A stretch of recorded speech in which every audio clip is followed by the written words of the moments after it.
Let me begin by saying hi to the good people of Navrongo Central who have sent me here to represent them. What do I expect from the President's address today? I expect hope. I expect a reassurance for the confidence that Ghanaians have reposed in the NDC government led by His Excellency John Dramani Mahama.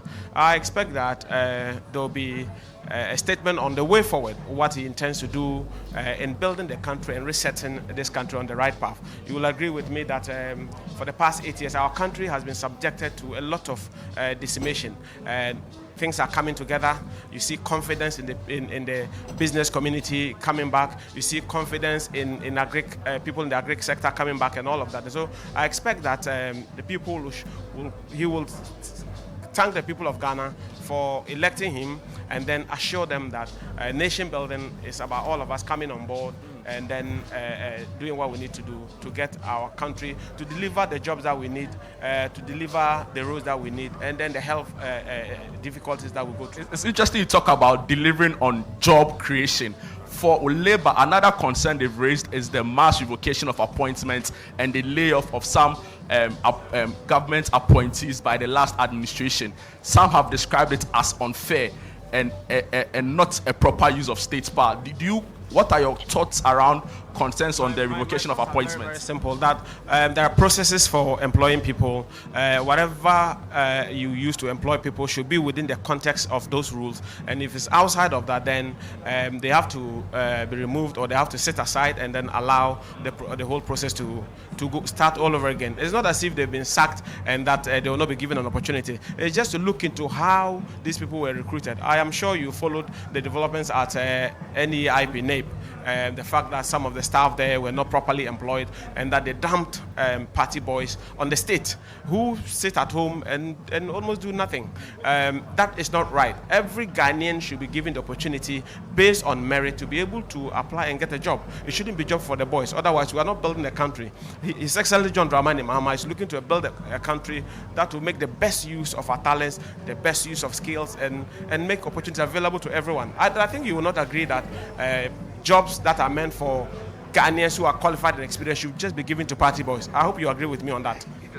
Except that I don't know for a fact that they were party people who were appointed. I think they were Ghanaians, but I get. Yes, they are Ghanaians, and I've heard one of them, their party people on social media saying that yes, it is true.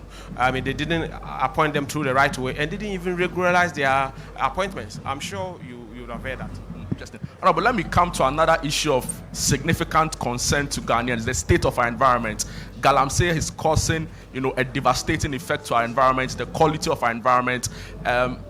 Concerns are rife about government's effort in dealing with this menace. In fact, people have even petitioned the speaker over the involvement of one of your colleagues in this activity, this illegal menace.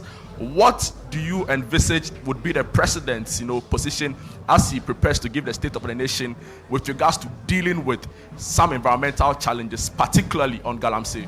Thank you very much. In fact, Galamsey is something that the nation is confronted with, and is done by big people and small people and all of that. But let's understand that it's an existential issue. Our life depends on the environment. I am a friend of the environment. And as a friend of the environment, I know very well that we need to go back to the point where our environment is restored. We restore our environment back to what it is supposed to be. And the president has said that, during his campaigns before he was elected, that he will make sure that Galamsey is stopped. I was lucky to be part of a gathering, a forum, where the Lands and Natural Resources Minister spoke to us on what they are doing to stop the scourge of Galamsey on our environment. Now, I think His Excellency the President will speak on that, and tell all Ghanaians to rally behind this fight, because it's not a fight for only the NDC. It is a fight for all of us as Ghanaians. And I'm sure you yourself, you see the state of our environment, the state of water, our water bodies, the state of the lands and all of that. The fact that it has health impacts, the fact that it has all kinds of effects that will come to burden the state in terms of cost, shows that we need to focus attention on it and deal with it. Honorable, I'll let you go shortly, but still on the economy, the president described certain things that happened in the past as criminal activities. He's also gone on to talk about how his government will be handling the IMF. We heard the finance minister doing his vetting about how he also intends to cut wastage from government. I just want your very brief thoughts on the economy, how government intends to generate, significant funding for its major initiatives. You've promised the $10 billion push initiative. You've promised other really capital intensive programs for the Ghanaian people. What should we expect the president to say in a State of the Nation address in terms of funding for his major initiatives, and also ensuring that the economy is managed and all other indicators, inflation, the exchange rate and all other things are managed appropriately? Thank you very, very much. I mean, the president has demonstrated right from the appointments that are ongoing that he's committed to ensuring that he runs a lean government. And if you look at what he's doing so far, you realize that he's kept the appointments very, very low. It shows his commitment to cutting down public waste. So that will be one thing he will tell us, I am sure he will, about cutting government waste, and also looking at how to generate money from the various sources of funding that are available to government.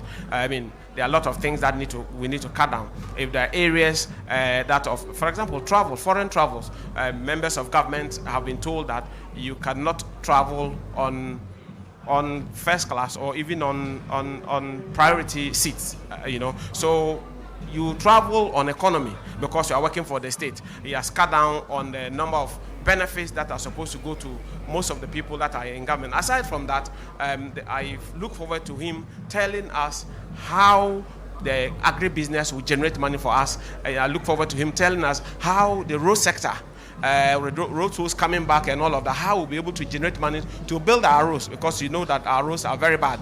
The Ghana Revenue Authority will tell us about the reforms that are going on there. The current finance minister is holding meetings and holding talks with the IMF and all the multilateral and bilateral institutions, the Bretton Woods institutions. I'm sure they will cut down on how much they expect us to pay. They'll give us some moratorium on most of the things, and then we export more, cut down on imports, and I'm sure we'll be fine. But I can't be very specific on all the things that you talk about. I'm sure it will be more on producing more in our country, consuming more of what we produce in our country, and then cutting down on imports.